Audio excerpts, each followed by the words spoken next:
तो आप सबका बहुत बहुत स्वागत है हिंदी साहित्य के इस सत्र में।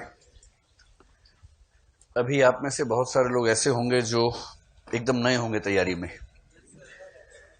अभी मतलब शुरू ही कर रहे होंगे तैयारी। और मैंने 1998 में पहली बार पढ़ाया था और तब मैं खुद एग्जाम दे रहा था।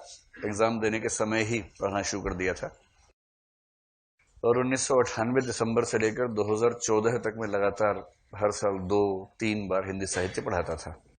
फिर मेरे अंदर सन्यास की भावना प्रबल हो गई थी, बहुत जोर मारने लगी थी। सन्यास से ज्यादा ये कि एक ही काम कब तक करूं, कितना करूं। फिर ये तय हुआ कि अब बहुत हुआ, तो मैंने फिर उस बैच में अनाउंस कर दिया कि मेरे जीवन का आखिरी बैच है। लोगों ने समझ लिया कि जीवन खत्म होने वाला है, तो मैंने बताया कि जीवन खत्म नहीं होने वाला है, मतलब ये बैच आखिरी है, मैं कुछ और करूंगा, बहुत सारे काम करने हैं जीवन में। लेकिन उसके बाद अगले बैच में जब बच्चे आए जिनको नहीं पता था कि अब मैं नहीं पढ़ाऊंगा, उन्होंने जिद की, दबाव बनाया, तो हमने कहा कि एक ऑप्शन ये हो सकता है कि आप चाहें तो वीडियो क्लास कर लें, प्रोजेक्शन पे हम कोशिश कर लेते हैं। मेरा ख्याल था कि वो मना कर देंगे साफ साफ, पर उन्होंने कहा कि चलो एक बार ट्राई करके देख लेते हैं। तो मेरा ख्याल था कि ट्राई करने के बाद तो मना कर ही देंगे, पर ट्राई करने के बाद सरप्राइजिंगली, आश्चर्यजनक रूप से उन्होंने कहा कि नहीं, ठीक लग रहा है हमें। तो फिर एक नई परंपरा चली जो दृष्टि में पहली बार हुआ कि प्रोजेक्शन से, वीडियो से क्लास होगी। फिर हमने उसमें बहुत सारी सुविधाएं जरूर डेवलप कर ली थी। जैसे बोर्ड पे जो लिखा है दिखता नहीं था, तो हमने बोर्ड के चार्ट बना के उनको दिए कि हर क्लास में बोर्ड पे क्या क्या लिखा है, कहाँ क्या लिखा है, वो छाप के उसी डिजाइन से उनको प्रिंट आउट दिए ताकि वो आसानी से कर सकें। रोज उनके टेस्ट होने लगे और सुविधाएं बहुत सारी बढ़ गई। और आश्चर्य की बात यह है कि पहले जितने बच्चे हिंदी साहित्य पढ़ रहे थे मुझसे, उससे ज्यादा इस सिस्टम में पढ़ने लगे। तो हर बैच में ये होता था कि एक बार लाइव पढ़ाइए, बहुत दिन हो गए, एक बार पढ़ाइए, क्योंकि जब पिछली बार पढ़ाए तो नरेंद्र मोदी पीएम बने ही थे उस समय। तो उस समय नहीं नहीं आप क्या समझ रहे हैं, मैं सिर्फ ये कह रहा हूं कि 2014 की बात है ये। मैं इससे ज्यादा कुछ भी नहीं कह रहा हूं, आप अपने आप कुछ कुछ मतलब निकाल के हंसे जा रहे हैं। तो उस समय बस इलेक्शन हुआ ही था, लोकसभा का नया नया। तो उस समय क्या होता है कि साहित्य पढ़ते हुए आपको बहुत सारे एग्जाम्पल्स, बहुत सारी घटनाओं का जिक्र करना पड़ता है। तो उस समय की घटनाएं, उस समय के राजनीतिक द्वंद्व, वो सब क्लासेस में डिस्कस होते थे। तो उनका कहना था कि सर अब लंबा समय हो गया, अब थोड़ा सा नयापन उदाहरणों में आना चाहिए। तो फिर हमने सोचा कि एक बैच करते हैं। अब ये मेरे जीवन का आखिरी बैच है। लाइव, मतलब लाइव वीडियो बैच तो चलता रहेगा। भरोसा नहीं कि 5 साल बाद फिर मन कर जाए, लेकिन उसका विश्वास नहीं है, उसका दावा नहीं है, वायदा नहीं है। हुआ तो होगा, लेकिन अभी के लिए ये मान के मैं चल रहा हूं कि हिंदी साहित्य का ये मेरा अंतिम बैच है। तो अभी एक नई जर्नी है, नई यात्रा है। मैं अक्सर कहता हूं कि हिंदी साहित्य के 500 नंबर के प्रश्न पत्र में 480 नंबर का प्रश्न पत्र ठीक वैसा आएगा जैसा आपके नोट्स में लिखा है। आप जो क्लास में नोट करेंगे और जो प्रिंटेड नोट्स मिलेंगे, उससे बाहर नहीं होगा। ज्यादा से ज्यादा 20 नंबर का पेपर ऐसा होगा जो दाएं बाएं होगा, और वो 20 नंबर का पेपर भी आपके नोट्स के आधार पे हो जाएगा। हाँ, उसमें थोड़ा सा आपको अपना दिमाग लगाना पड़ेगा, थोड़ी युक्तियां उनका इस्तेमाल करना होगा, लेकिन हो जाएगा, उसमें भी दिक्कत नहीं आएगी। और ये सुविधा मेरे ख्याल से किसी और विषय में हिंदी माध्यम में भी नहीं है कि इतना आपको सर्टेनिटी के साथ, निश्चयात्मकता के साथ तैयारी हो सके।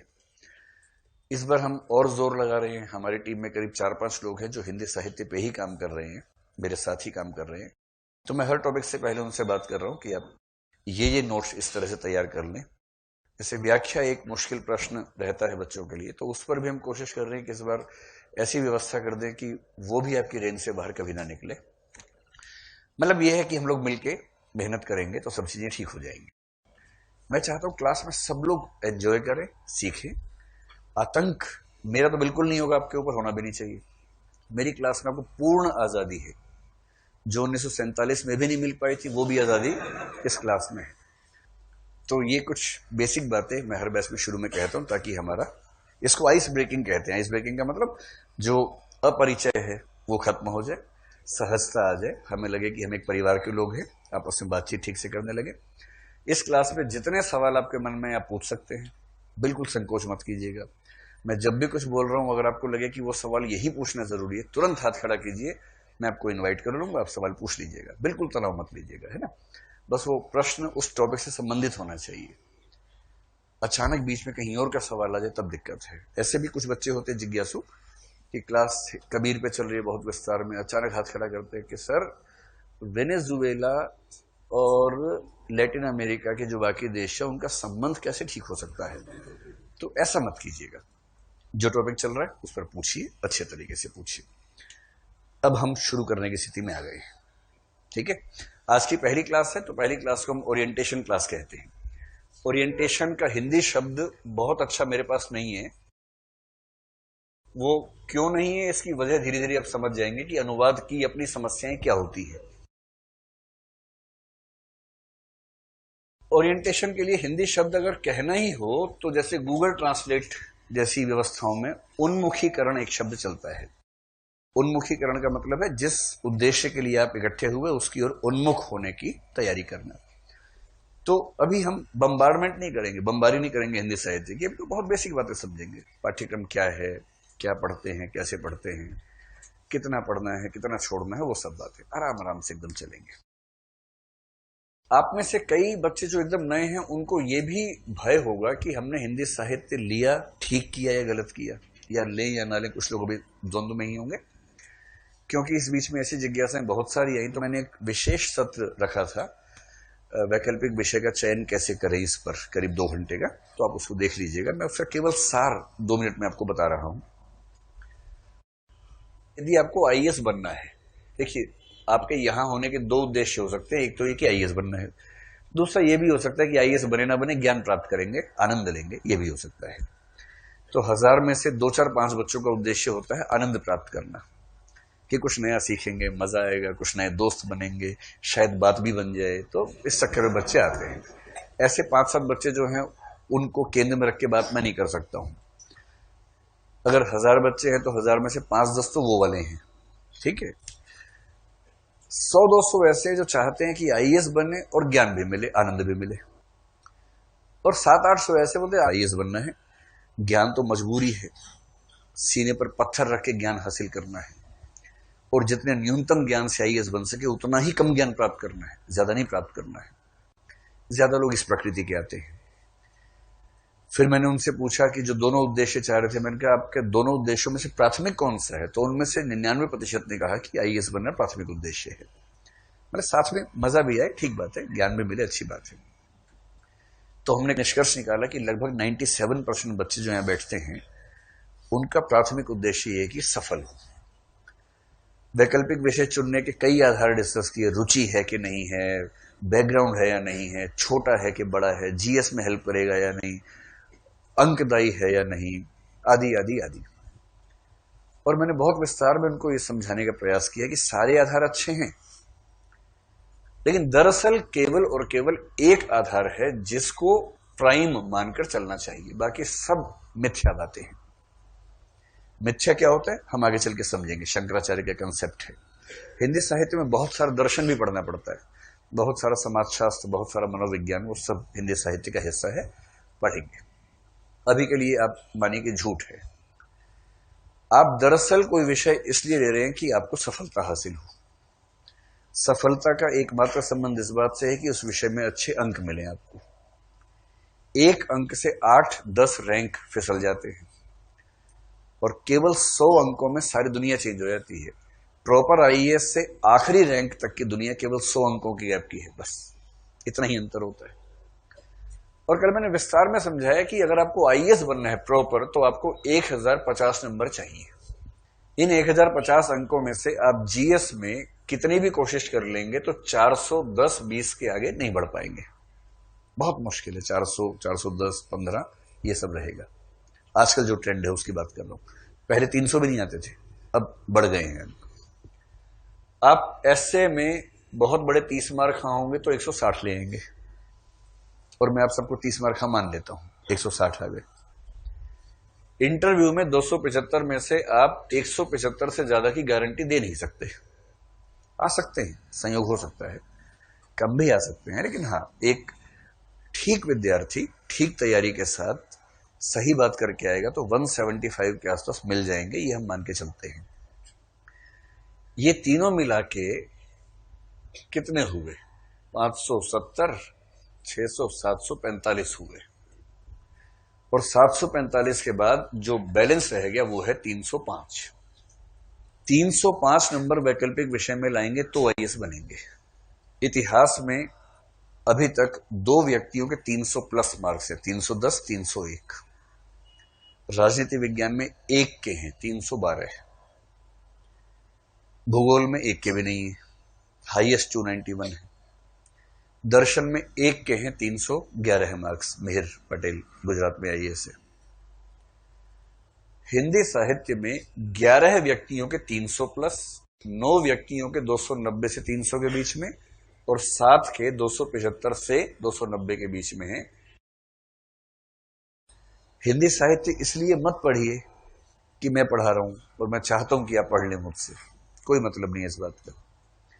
मैंने जब पढ़ाना बंद किया था ये मान के किया था कि बंद मतलब बंद, ये तो संयोग से वो सब एक परंपरा चल पड़ी जो हमारी कल्पना में नहीं थी। हिंदी साहित्य इसलिए पढ़ना है कि आपकी सफलता में सबसे बड़ी भूमिका यह विषय निभा सकता है, और ये बात मैं गारंटी से, दावे से कह रहा हूं। इंटरनेट पर डीओपीटी की साइट पर पिछले 4 साल की सारी मार्कशीट्स उपलब्ध हैं, वहां से देख लीजिए। बस जिस भी विषय को देखें हिंदी माध्यम में देखिएगा, क्योंकि लोग क्या करते हैं, अंग्रेजी माध्यम के अंक दिखा के आपको बताएंगे कि इतने अंक आते हैं। अंग्रेजी माध्यम की दुनिया एकदम अलग है, वहां तो अंकों का अनुपात ही एकदम अलग हो जाता है। इसलिए मन में कोई दुविधा मत रखिए। अगर आईएएस बनना उद्देश्य है तो आप सबसे अच्छे विषय में हैं, इस विश्वास से पढ़ेंगे तो कन्विक्शन रहेगा, खुद कन्विंस रहेंगे तो चीजें अच्छी रहेंगी। पृष्ठभूमि नहीं है, कोई फर्क नहीं पड़ता, जीरो से हम शुरू करेंगे ही, एकदम जीरो से। जो शर्तें हैं हिंदी साहित्य पढ़ने की वो ये है कि आपके पास एक ऐसी भाषा हो जिसमें अशुद्धियां ज्यादा न होती हों। एकमात्र शर्त यह है। अगर आप अशुद्धियां बहुत ज्यादा करते हैं, स्पेलिंग मिस्टेक्स की बात मैं कर रहा हूं, या ग्रामेटिकल, लिंग, वचन, वो सब अशुद्धियां, अगर वो बहुत ज्यादा है तो परीक्षक को अच्छा नहीं लगेगा, और वो बहुत ज्यादा है तो जीएस में भी अच्छा नहीं लगेगा, निबंध में भी अच्छा नहीं लगेगा, साहित्य में थोड़ा और ज्यादा अच्छा नहीं लगेगा। अगर आपके पास ऐसी भाषा है कि आप ठीक से लिख लेते हैं, फ्लो है बातों में, अशुद्धियां नहीं है या कम है, तो हिंदी साहित्य में इसके अलावा कोई भी शर्त नहीं है। सबसे मजे की 2 बातें हैं। इतने नंबर क्यों आते हैं? नंबर ज्यादा आने की एक वजह तो यह कि साहित्य के परीक्षक आमतौर पर थोड़े सहृदय माने जाते हैं। चाहे गुजराती साहित्य हो, तमिल साहित्य हो, तेलुगु साहित्य हो, संस्कृत हो, कोई साहित्य हो, उन सब में स्कोर ज्यादा आता है। लेकिन 2 और वजह हैं, उन वजहों पर गौर करने की जरूरत है। एक सबसे रोचक वजह यह है कि हिंदी साहित्य में अगर कोई प्रश्न आ जाए और आपको ना आता हो तो भी आप गोल मटोल तरीके से लिख के नंबर ले आएंगे उसमें। वो कैसे आएंगे अभी नहीं समझ में आएगा, कुछ दिनों के बाद प्रयोग करके देखेंगे। बस आपको हल्का सा अंदाजा होना चाहिए। जैसे प्रेमचंद पर सवाल आ गया, प्रेमचंद आपने ठीक से नहीं पढ़ा है, बस आपको यह पता है कि प्रेमचंद के उपन्यास का नाम गोदान है और 1936 में लिखा गया था, बस। अगर इतना भी पता है तो भी साहित्य पढ़ने के बाद आप इस तरह से उत्तर फ्रेम करेंगे कि परीक्षक को वो उत्तर अच्छा लग जाएगा, और 10 में से शायद 5 नंबर ना मिले, लेकिन 4 मिल जाएंगे, 3.5 मिल जाएंगे। क्योंकि साहित्य में उत्तर बंधे बंधाए नहीं होते हैं। जैसे गणित में है, आप वैकल्पिक उत्तर नहीं लिख सकते, जो उत्तर है वही लिखना है आपको। साहित्य में वैकल्पिक उत्तरों की इतनी संभावना है कि एक व्यक्ति ने उत्तर लिखा, आपने एकदम अलग लिखा, और आप दोनों को अच्छे नंबर मिले, क्योंकि सब्जेक्टिविटी का सम्मान है इस विषय में, रचनात्मकता का सम्मान है। आपने एक बार जो पढ़ लिया, समझ लिया, नोट्स बना लिए, उसके बाद वो बदलने वाला नहीं है, अपडेट नहीं करना है, रोज के अखबार से चीजें बदलेंगी नहीं, स्थिर है एकदम। जो समस्या राजनीति विज्ञान में आती है, समाजशास्त्र में है, लोक प्रशासन में है कि प्रश्न वही हैं, उत्तर बदल गए अगले साल, नई स्टडीज आ गई, नई रिपोर्ट्स आ गई। अगर सेकंड एआरसी को हर 4 लाइन के बाद नहीं लिखेंगे पर वर्ड में तो उत्तर अच्छा ही नहीं माना जाएगा। हिंदी साहित्य में कबीर चले गए, सारे प्रश्न वही, सारे उत्तर वही। जितने साहित्यकार पाठ्यक्रम में सब जा चुके हैं, इसलिए कोई तनाव की बात नहीं, कुछ बदलाव का स्कोप ही नहीं है। जो एक बार पढ़ लिया, नोट्स आपके तैयार है, पॉइंट्स तैयार हैं, आपने उसको याद किया, हो गया, बात खत्म हो गई। तो अपने मन में ये विश्वास रखिए, क्योंकि आप जब जाएंगे तो आसपास ऐसे कई ज्ञानी लोग मिलेंगे। क्या विषय लिया? हिंदी। सर हिंदी ले लिया, हिंदी ले लिया, अब क्या होगा तुम्हारा? अब तो तुम बर्बाद हो जाओगे। और जो गोलू किस्म के बच्चे होते हैं ना, डर जाते हैं ऐसी बातों से। गोलू समझ रहे, जो नए नए प्यारे प्यारे प्यारे बच्चे होते हैं, उनको लगता है अरे ये तो गलती हो गई बहुत बड़ी, अब हम क्या करें भैया, आप बताइए भैया। फिर भैया बोलते हैं शाम को अड्डे पे आओ, ज्ञान देंगे तुमको। और शाम को अड्डे पे आप जाएंगे, फिर वो ज्ञान देंगे, कोई ऊट पटांग विषय, केमिस्ट्री दिलवा देंगे, जो केमिस्ट्री लो। और ऐसा ज्ञान देंगे कि आप कहेंगे देखिए केमिस्ट्री नहीं पढ़े तो जीवन क्या समझा हमने। तो अगर ऐसा कोई ज्ञानी महात्मा आसपास हो, उससे केवल एक बात कहना, लिटमस टेस्ट है, जो भी कुछ समझाए कि ये विषय लो, बोलो सिर्फ एक बात, भैया 2013 में नया पाठ्यक्रम आया था, नया ट्रेंड मतलब मेंस का स्ट्रक्चर आया था, 2013 से 2018 तक जो भी विषय आप बता रहे हैं, उस विषय में हिंदी माध्यम में ऐसे 5 व्यक्तियों का नाम बता दीजिए जिनके 300 नंबर आए हों, बस सिर्फ 5, 10 भी नहीं मैं कह रहा, सिर्फ 5 पूछ लीजिएगा। और कहना भैया बताने से नहीं होगा, मार्कशीट दिखानी पड़ेगी। और जब कोई दिखाए, इंटरनेट पे सर्च कीजिएगा उसका नाम, मीडियम साथ में, तुरंत आ जाएगा कौन से मीडियम में था, किसी न किसी साइट पे जिक्र मिल जाएगा उसका, बस हो गया टेस्ट। किसी और से क्या पूछना है इसके लिए। और मैंने जो संख्या बताई है 11, 9 और 7, ये संख्या आप कहेंगे तो नाम इनके रटे हुए हैं सबके, अंकों के साथ लिस्ट भी है। देखिए, जो बात माने तथ्यों के साथ मानिए, हवा में किसी बात को मत मानिए। प्रमाण है तो ठीक है, वरना नहीं, बात खत्म। तो पहली बात, अपने मन में ठीक से धारण कर लीजिए कि आप जिस विषय में आए हैं वो विषय आपको आईएएस बनाने में पूरी भूमिका निभाएगा।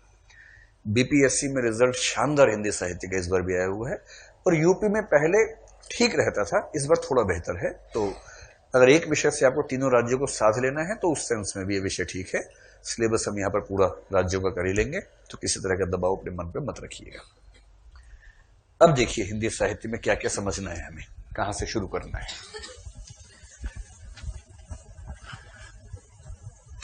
आप में से कितने लोगों को भरोसा है कि आप अशुद्धियां नहीं करते लिखते हुए?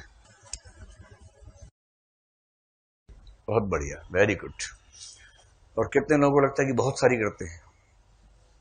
ऐसे भी कुछ लोग हैं। और ऐसे लोग जो कहना चाह रहे हैं कि हम अशुद्ध लिखते हैं और अशुद्ध ही लिखेंगे, हम शुद्ध नहीं करेंगे इसको आपके कहने पर, ऐसे कितने लोग हैं? ऐसा कोई नहीं, गनीमत है कि ऐसा कोई नहीं है। तो जो अशुद्ध लिखते हैं वो चाह रहे हैं ना कि ठीक कर लें, हाँ, तो हम मिलकर ठीक करेंगे, बीच बीच में जिक्र करेंगे। जैसे हंसी मजाक करने के लिए मैं 1-2 शब्द पूछता हूं, आप बताएं कि उनमें से कौन सा शब्द ठीक है और कौन सा गलत है ना? बोलना नहीं है, केवल हाथ खड़ा करना है, बोलना नहीं है। अभी अभी हाथ भी नहीं खड़ा करना है, पहले मैं 2-3 लिख लेता हूं, उसके बाद।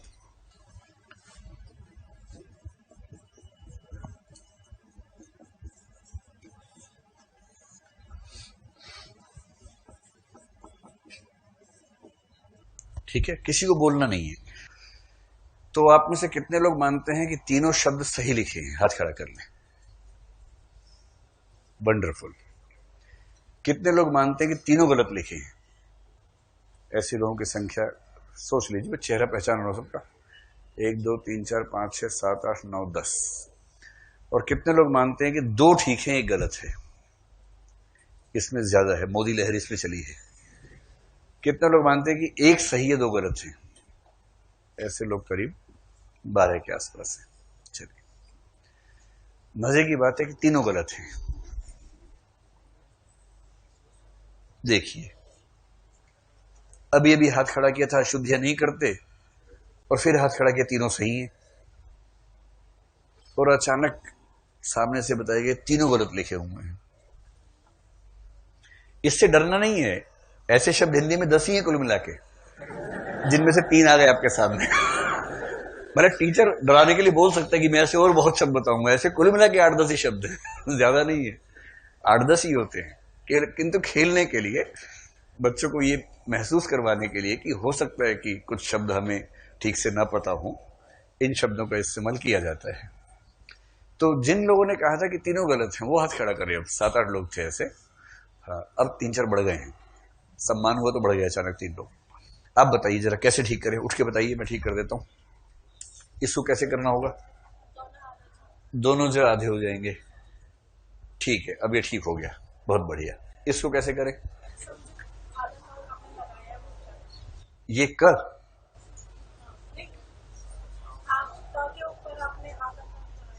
नहीं, आधा तो नहीं लगाया, ये गलती से पहुंच गया वहां तक। अब ठीक है,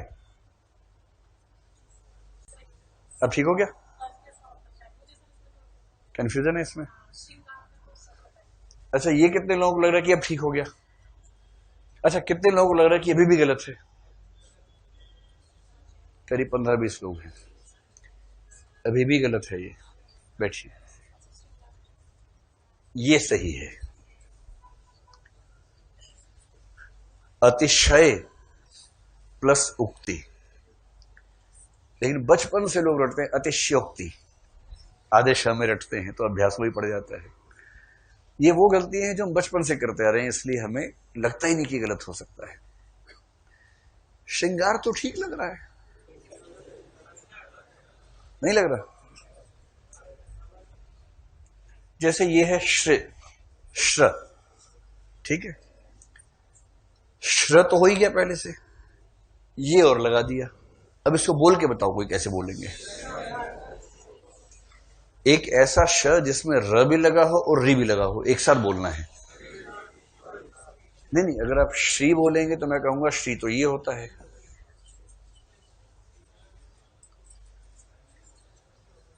आप में से कौन बोल सकता है इसके लिए जिसने गोरख आसन कर रखा हो ठीक से, वही बोल पाएगा, बाकी किसी के बस की बात नहीं है। कौन बोल पाएगा इसको? कोई नहीं बोल सकता, इसका उच्चारण असंभव है। आप बोलेंगे? हाँ बोलिए, कौन है? हैं? श्र। अगर श्र है तो फिर ये बोलो जरा क्या है। ऐसा करो, उठो जरा, उठो। अब आपको इन दोनों को बोलना है बारी बारी, और बताना नहीं कि पहले कौन सा बोला बाद में कौन सा बोला, ये जनता बताएगी। दोनों बोलिए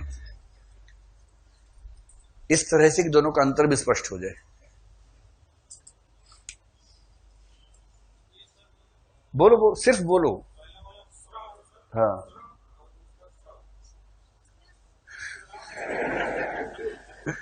आपको खुद भी समझ तो आ रहा होगा कि मामला फंस गया है। बैठिए बैठिए बैठिए बैठिए। किसी में साहस नहीं है, बोल ही नहीं सकते, असंभव है उच्चारण, असंभव है। ठीक है, तो ये जो है ये श है, ये श है। जैसे ये भ है, भ में र लगाना हो तो ऐसे लगा देते हैं भ्र, और भ में री लगाना हो तो ऐसे लगा देते हैं भ्री। भ से भ्र बनेगा तो साइड में ऐसे लगाएंगे, और भ्री बनाना होगा, री लगाना होगा तो नीचे लगा देंगे। यही तरीका है। ऐसे ही क्योंकि हमें अभ्यास बचपन से इसका है, तो हमें यह नहीं पता होता कि ये वाला जो लगा हुआ है ये र है, ये श्र है, श्र। इसमें से र हटा देंगे तो ये रह जाएगा, और र हटा के री लगाएंगे तो ऐसे लिखा जाएगा। लगभग सारी किताबों में भी गलत लिखा होता है, क्योंकि हिंदी की टाइपोलॉजी में, टाइपिंग के सॉफ्टवेयर्स में आमतौर पर यह वाला श्रेय मिलता ही नहीं। गूगल का जो इंडिक टाइपिंग सॉफ्टवेयर है उसमें भी ये नहीं मिलता है, क्योंकि वहां जो बनाने वाले उनको भी नहीं पता, बचपन से वही याद कर रहे हैं। लेकिन खुशी की बात है कि ऐसे शब्द कुल मिला के 8-10 ही हैं। तो ऐसे बहुत सारे पक्ष होंगे भाषा में जो सीखने होंगे, सीखेंगे। अब जो ओरिएंटेशन क्लास है उसमें हमें कुछ बहुत बेसिक बातें समझनी है, एकदम बेसिक बातें समझनी है। पाठ्यक्रम भी समझना है, लेकिन मैं चाह रहा हूं कि पाठ्यक्रम पर हम 1 घंटे बाद आए। पाठ्यक्रम को समझने के लिए जो समझना है पहले वो समझ लेते हैं, ठीक है। मैं आपको सिर्फ ये समझाना चाह रहा हूं कि जो हिंदी साहित्य पढ़ने वाले हैं उसमें 2 शब्द हैं, एक हिंदी और एक साहित्य। हिंदी क्या है अभी हम एक धारणा मान के चल रहे हैं कि हम सबको पता है। हिंदी वह भाषा है जो मोटे तौर पर उत्तर भारत में बोली जाती है। ठीक है, इधर बिहार तक बोली जाती है। बिहार, उत्तर प्रदेश, उत्तराखंड, हिमाचल प्रदेश, हरियाणा, दिल्ली, राजस्थान, मध्य प्रदेश, छत्तीसगढ़, इस इलाके में जो भाषा बोली जाती है वो हिंदी है। थोड़ा सा हैदराबाद की तरफ जाएंगे तो वहां एक खास किस्म की हिंदी चलती है। तंदाना तंदाना, ताने दिन तंदाना, सुना है आपने वाला गाना? बहुत फेमस गीत था। या तो कायकू जारिया है, कायकू, सुना है ऐसी भाषा? ये हैदराबादी हिंदी या दक्षिणी हिंदी इसको बोल देते हैं कभी कभी। ऐसी मुंबई जाएंगे तो वहां एक और हिंदी, मुंबई या हिंदी बोलते हैं इसको, भिड़ू, ए भिड़ू, वो भी हिंदी का एक रूप है। भारत के बाहर जाएंगे तो वहां भी, जैसे मॉरिशस जाएंगे तो वहां भी हिंदी का एक रूप मिलेगा आपको। तो हिंदी का प्रमुख क्षेत्र कौन सा है? ये जो 9-10 राज्य हैं, उन राज्यों में जो भाषा बोलते हैं उसको हम हिंदी कहते हैं, इन राज्यों की मुख्य भाषा। इसकी बहुत सारी बोलियां हैं, आप किसी न किसी बोली क्षेत्र से आते ही होंगे। आप हरियाणा से हैं तो आप हरियाणवी हिंदी बोलते होंगे या हरियाणी हिंदी बोलते होंगे। अगर आप बिहार से हैं तो आप मैथिली, मैथिली को आजकल एक भाषा मान लिया गया है, लेकिन हिंदी में उसको पहले हिंदी की बोली माना जाता था। तो मैथिली, मगही या अंगिका या भोजपुरी बोलते होंगे। ये सब हिंदी की बोलियां मानी जाती हैं। राजस्थान से हैं तो आप या तो जयपुरी या ढूंढानी बोलते होंगे या मालवी बोलते होंगे, या और कौन सी है, मारवाड़ी है, वो बोलते होंगे, है ना। वहां भी 3-4 बोलियां चलती हैं। आप पहाड़ों की तरफ से आए हैं तो आप कुमाऊनी या गढ़वाली बोलते होंगे। आप उत्तर प्रदेश से हैं तो शायद अवधी या ब्रजभाषा या बुंदेलखंडी, जो बुंदेली बोलते हैं, वो बोलेंगे। छत्तीसगढ़ में तो छत्तीसगढ़ी बोलते होंगे। बॉर्डर पे हैं तो बघेली बोलते होंगे। ये करीब 19 बोलियां हैं। इन 19 बोलियों के समूह को हिंदी कहते हैं। तो आप इन 19 बोलियों में से किसी भी बोली को बोलने वाले व्यक्ति हों, आपकी भाषा हिंदी मानी जाएगी। तो हिंदी कैसे बनी, कब से बनी, कैसे कैसे बदली, वो सब हम समय आने में पढ़ेंगे। अभी के लिए हिंदी आपको पता है। जो नया शब्द आपके लिए है वो है साहित्य। तो हम शुरुआत करते हैं साहित्य से। ये क्या चीज है, इसमें क्या समझने का मामला है? तो सबसे पहले जिस शब्द पर आना है वो साहित्य है। साहित्य क्या है, इसकी निश्चित परिभाषा कोई नहीं, लेकिन साहित्य को समझाने के लिए जो सही तरीका है, हम थोड़ा सा और पीछे चलते हैं एक शब्द पर। वो शब्द है वांग्मय।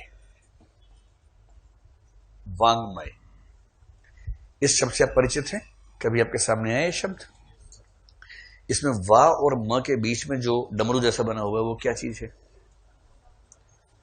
क, ख, ग, घ, उसके बाद क्या था? अंग। जैसे गंगा, तो कहीं कहीं आप देखते हो ना, गंगा ऐसे लिखते हैं।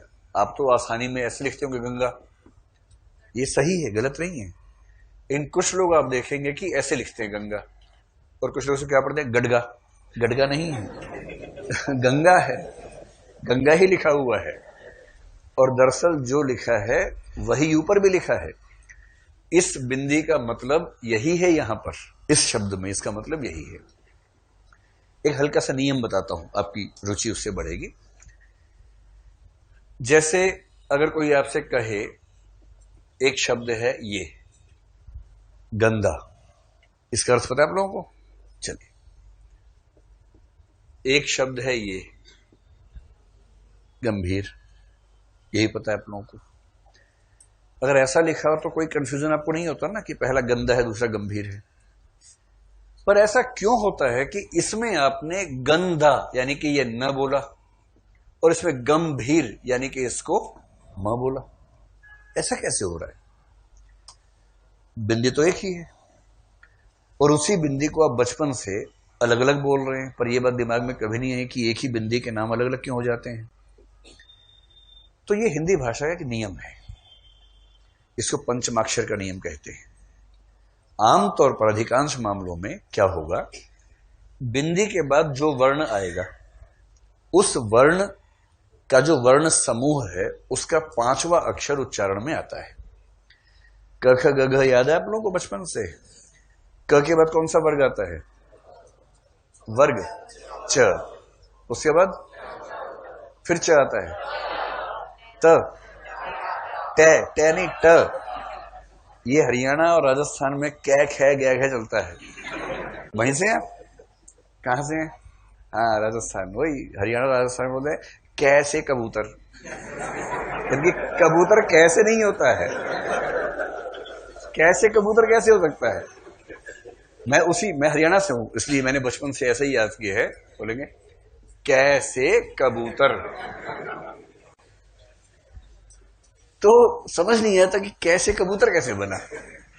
कै खे गै घै अंगै चे छे पूरा हो चलता है। अब इससे बिहार और यूपी के लोग बहुत खुश है कि चलो हरियाणा राजस्थान को डांट पड़ गई, तो बड़ा अच्छा फील आ रहा है उनको। और बिहार में क्या होता है, कौ से कबूतर। बंगाल में तो पूरा ही कौ हो जाता है, तो बिहार में आधा कौ होता है। तो ठीक है, कौ खौ गौ घो कौ से कबूतर। तो अब क्योंकि आप लोग हिंदी साहित्य पढ़ रहे हैं, तो ना तो कैसे कबूतर होगा ना कौ से कबूतर होगा। कबूतर किससे होगा, क। सिंपल है, क बोलो, क से कबूतर, ख से ग से गधा। तो सबसे दीनहीन प्राणी जिसको सबने इतनी गालियां सुनाई है बिना वजह के, वो गधा है बेचारा। तो ये जो नियम है, और ये जो क वर्ग पहला होता है क वर्ग, दूसरा होता है च वर्ग, तीसरा ट, फिर त, फिर प। कै च टे ते प नहीं, क च ट त प। इसको याद करने का तरीका, कचोटता प्यार। जीवन में कभी नहीं भूलेंगे इसके बाद आप। क च ट त कचोटता, प से प्यार। आपकी उम्र के माकूल भी एकदम। इस उम्र में ऐसी उदाहरण याद रहते हैं, भक्ति के तो याद रहते नहीं इस उम्र में। तो अब जरा बताओ दूसरा वर्ग कौन सा है, इधर मत देखो, याद करो, कचोटता प्यार। तीसरा कौन सा है, चौथा त, क्योंकि दिमाग में कचोट रहा है एकदम।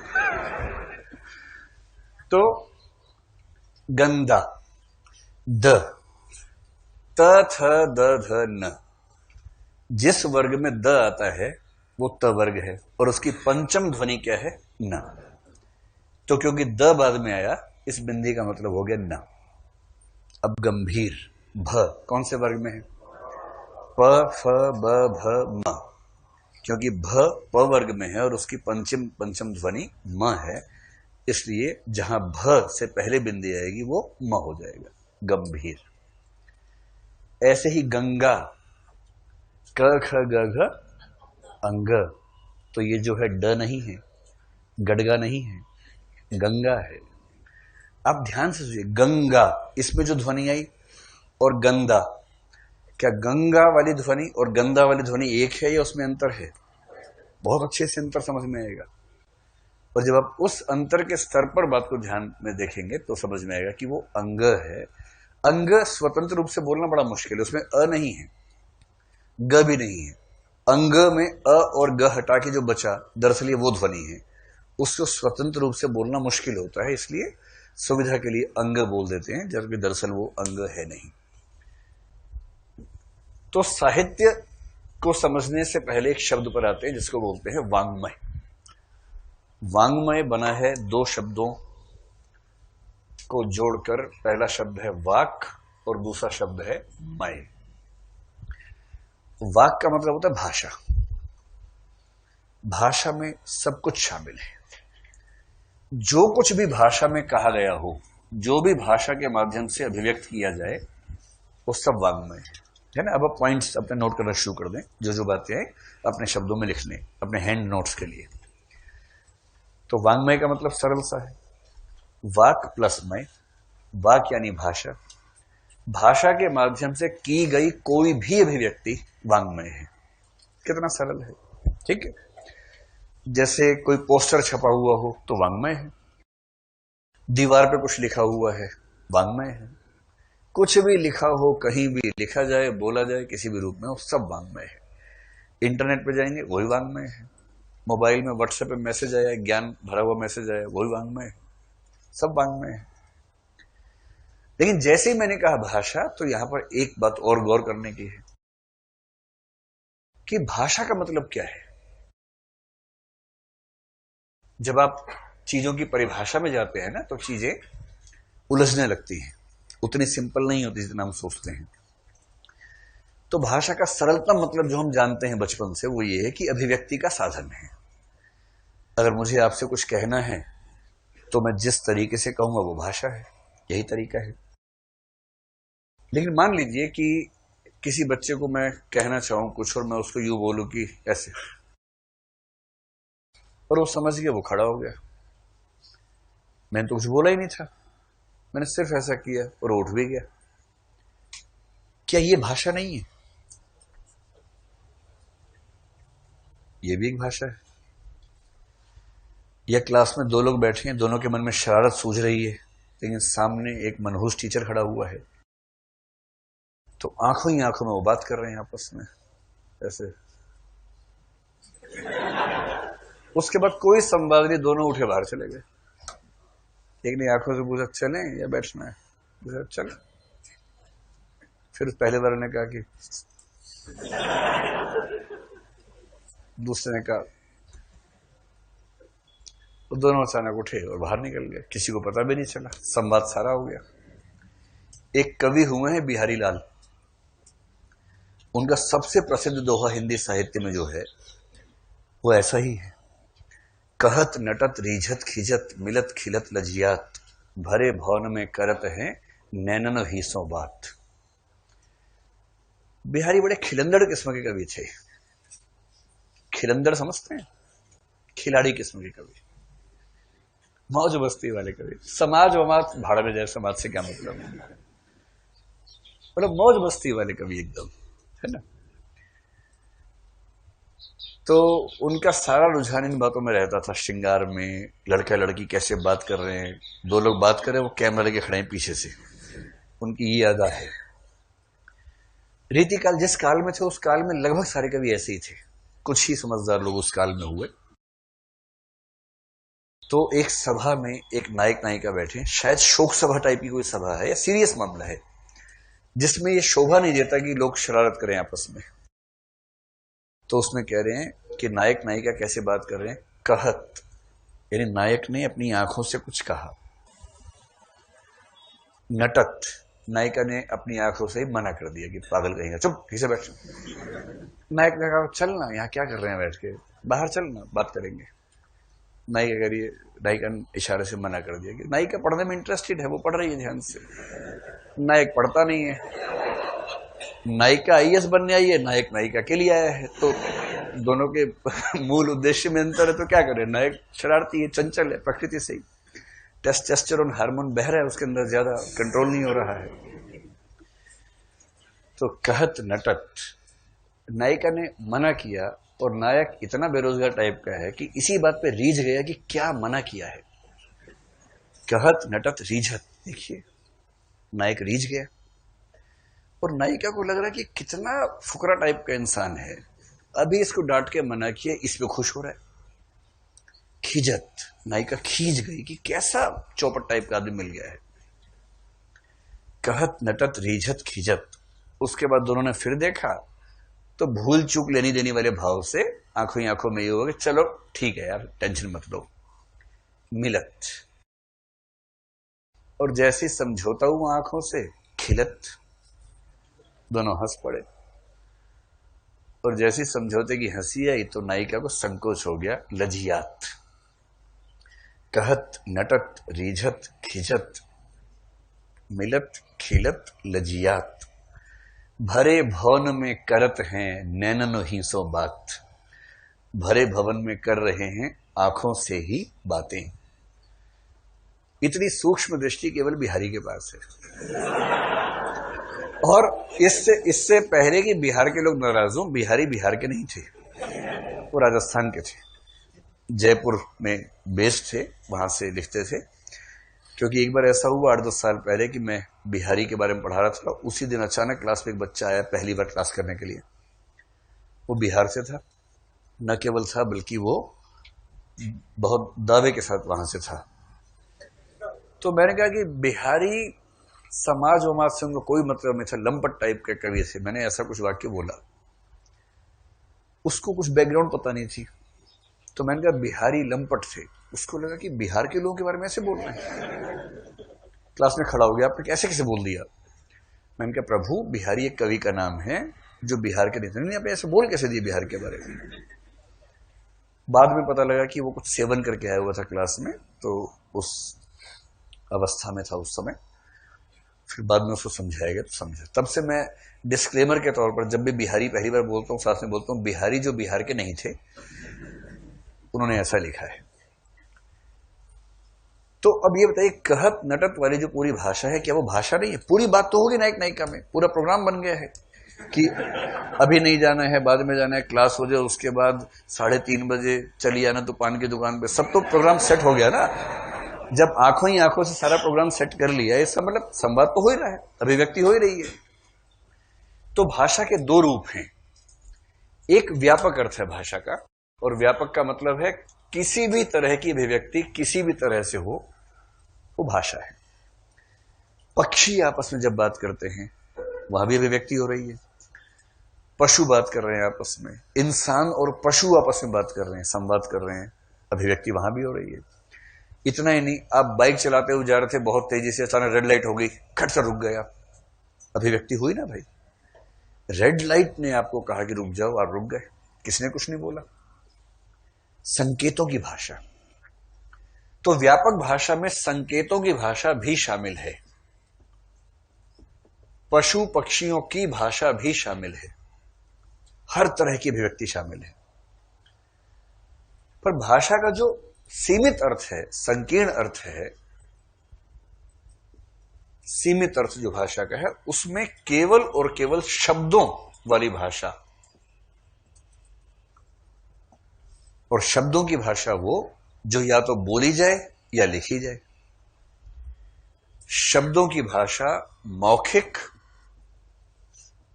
या लिखित, और लिखित का ही नया रूप क्या है? मुद्रित, यानी छपी हुई, या टंकित, टाइप की हुई, वो सब लिखित का ही रूप है ना। आपने हाथ से नहीं लिखा, टाइप कर दिया उसको। तो जब मैं कह रहा हूं वांग्मय, वांग्मय का मतलब है कौन सी वाली भाषा से होना चाहिए? व्यापक वाले से होगा या सीमित वाले से होगा? सीमित वाले से। तो मौखिक या लिखित भाषा में की गई कोई भी अभिव्यक्ति वांग्मय है। वांग्मय 2-3 तरह का हो सकता है, जिसमें से एक प्रकार साहित्य है।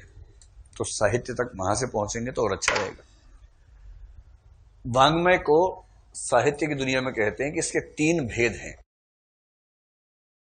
पहले को बोलते हैं वार्ता,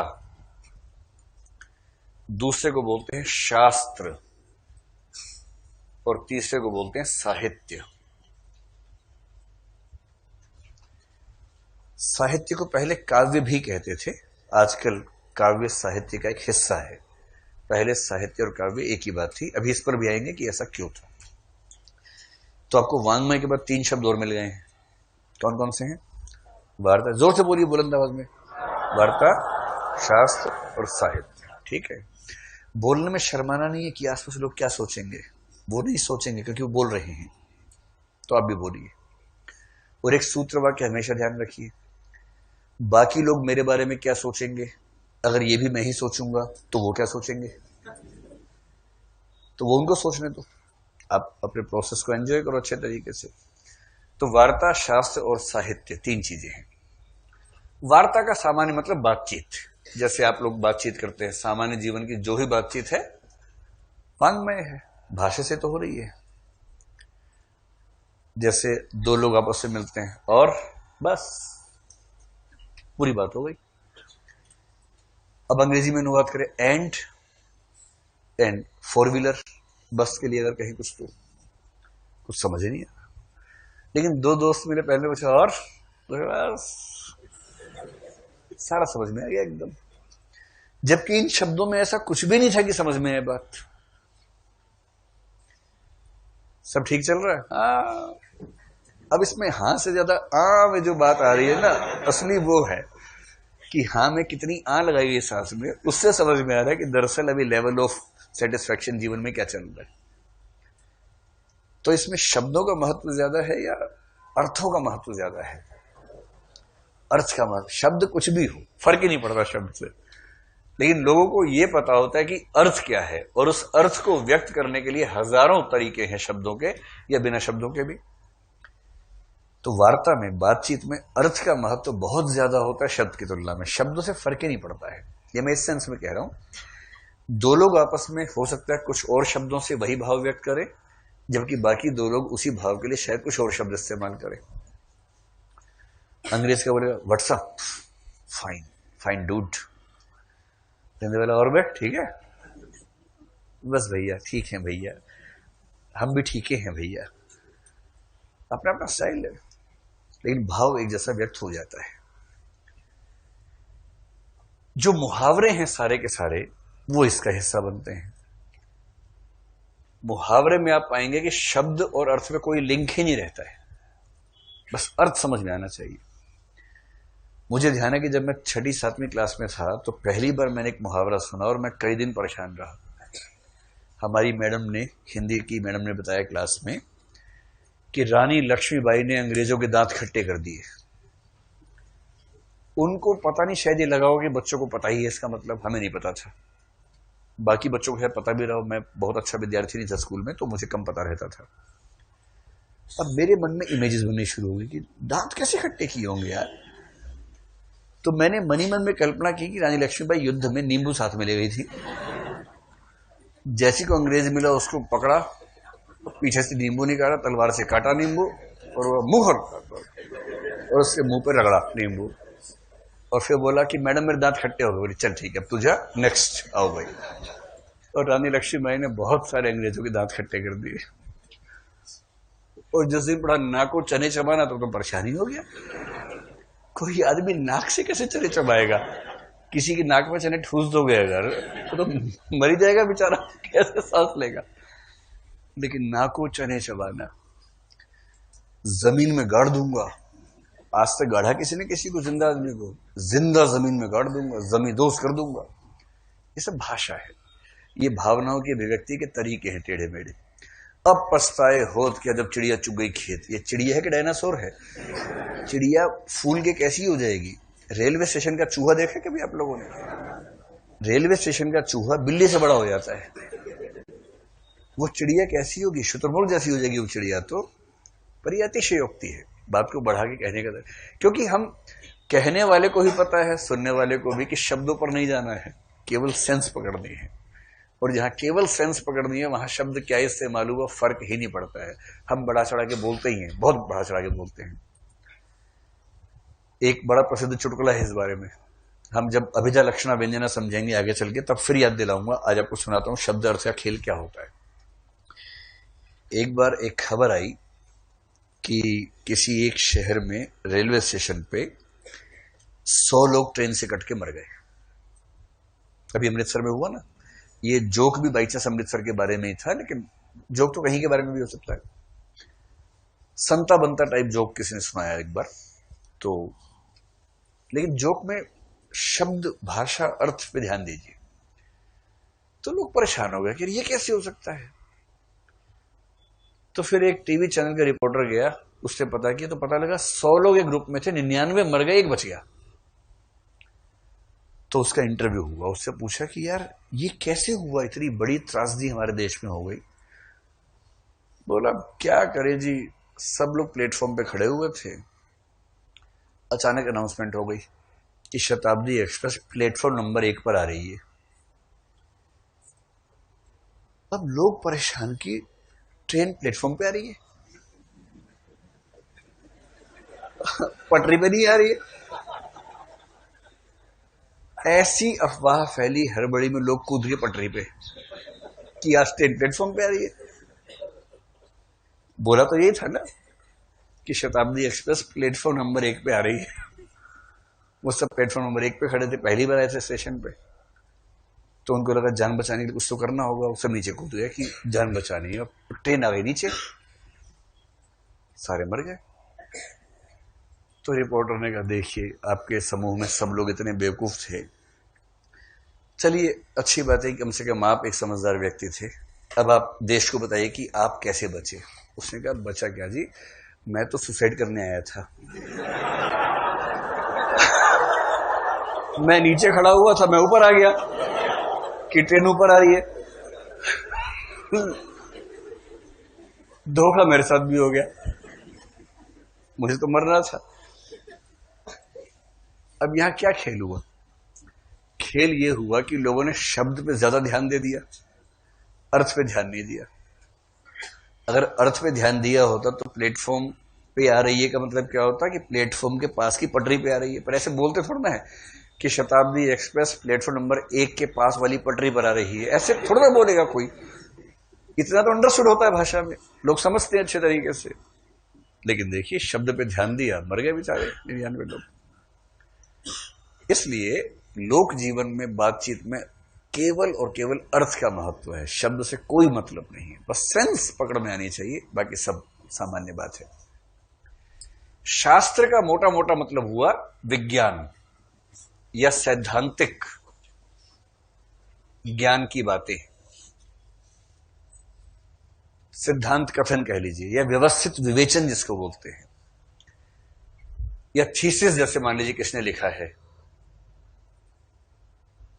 ये थीसिस भी इसका हिस्सा हो गया। या आप मान लीजिए वैकल्पिक विषय का उत्तर लिख रहे हैं, वो शास्त्र जैसा मामला है। वहां आप कुछ भी लिख देंगे या एक एक शब्द तौल तौल के लिखेंगे, एक एक शब्द सोच समझ के लिखेंगे। शास्त्र यानी विज्ञान अगर ध्यान में रखें, फिजिक्स, केमिस्ट्री, बायोलॉजी ध्यान में रखें, इकोनॉमिक्स ध्यान में रखें, वहां एक एक शब्द को बहुत सटीक रूप में इस्तेमाल करना जरूरी है। अगर आपने एक भी शब्द को दायां कर दिया तो इसका मतलब बात उलझ जाएगी, रायता फैल जाएगा एकदम। हर शब्द का निश्चित अर्थ होना चाहिए, जिसको पारिभाषिक शब्द कहते हैं, टर्मिनोलॉजी कहते हैं, ग्लोसरी कहते हैं। इसलिए इकोनॉमिक्स में जब आप कहेंगे मांग बढ़ गई है, तो मांग का एक बहुत निश्चित मतलब होगा, उसमें जरा सा भी आप चेंज नहीं कर सकते। लोक जीवन में कर सकते हैं, मेरी मांग पूरी करो और मेरी मांग पूरी भरो, इसमें अंतर हो जाता है। लोक जीवन में बहुत बड़ा अंतर हो जाता है। लेकिन जब आप इकोनॉमिक्स पढ़ रहे हैं तो वहां मांग का दूसरा मतलब नहीं, वहां मांग का एक ही मतलब है, आपूर्ति का एक ही मतलब है, एग्जैक्ट एकदम। व्हाइट पेपर का इकोनॉमिक्स में एक ही मतलब होगा, कोई सेकंड मीनिंग नहीं है। बजट का मतलब लोक जीवन में कुछ भी चलता हो, बजट होटल है तो सस्ता होटल है, लेकिन जब आप इकोनॉमिक्स में जाएंगे या संविधान पढ़ेंगे, संविधान में तो शब्द नहीं आता, लेकिन जब बजट पढ़ेंगे टेक्निकल सेंस में, एक निश्चित मतलब है कि annual financial statement of the government. इसलिए कहते हैं कि शास्त्र में फिजिक्स हो, केमिस्ट्री हो, फिलॉसफी हो, साइंस हो, इकोनॉमिक्स हो, इन सब में शब्द का महत्व बहुत ज्यादा होता है, अर्थ से भी ज्यादा, क्योंकि उसमें अर्थ शब्द पे डिपेंडेंट होते हैं, शब्द पे टिके होते हैं अर्थ। आप शब्द चेंज नहीं कर सकते।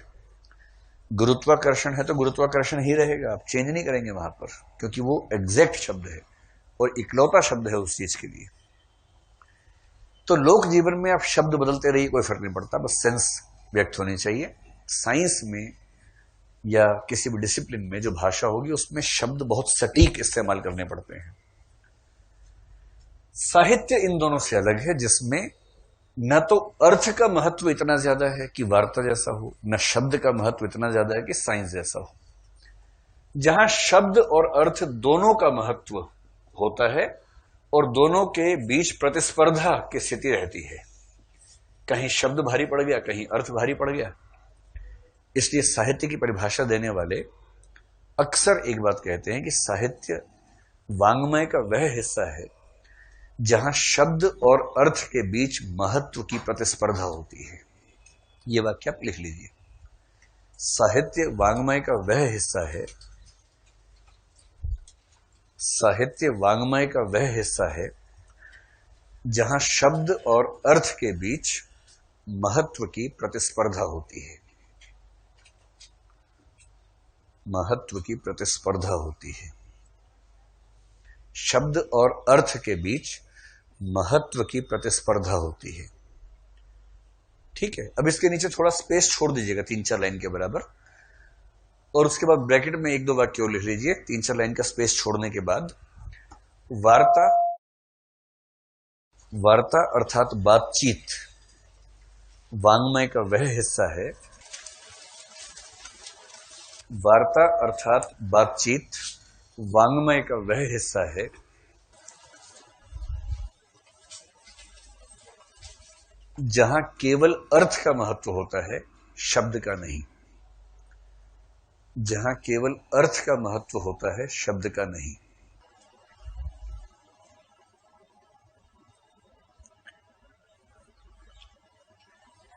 इसलिए हम शब्दों को बदल बदल कर भी सामान्य बातचीत कर सकते हैं।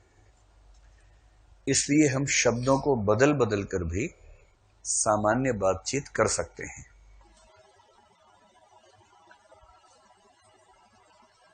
इससे अर्थ पर कोई अंतर नहीं पड़ता। इससे अर्थ पर कोई अंतर नहीं पड़ता।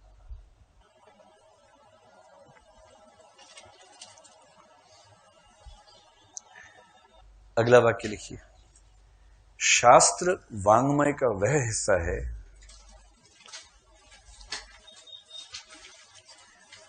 शास्त्र वाङ्मय का वह हिस्सा है जहां भाषा सटीक और व्यवस्थित रूप में आती है। जहां भाषा सटीक और व्यवस्थित रूप में आती है।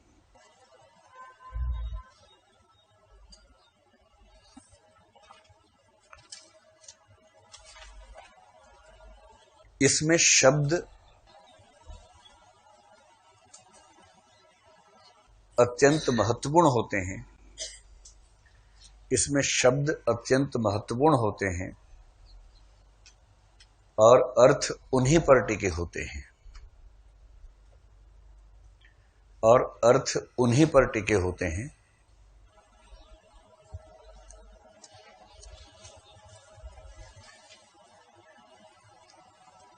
इसलिए किसी पारिभाषिक शब्द को बदलते ही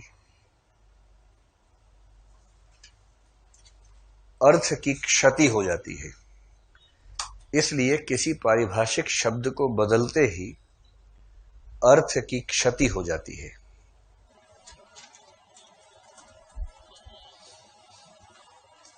पूरा कंसेप्ट क्लियर हुआ आप लोगों को? ठीक है, यहां तक कोई दिक्कत नहीं? चलिए।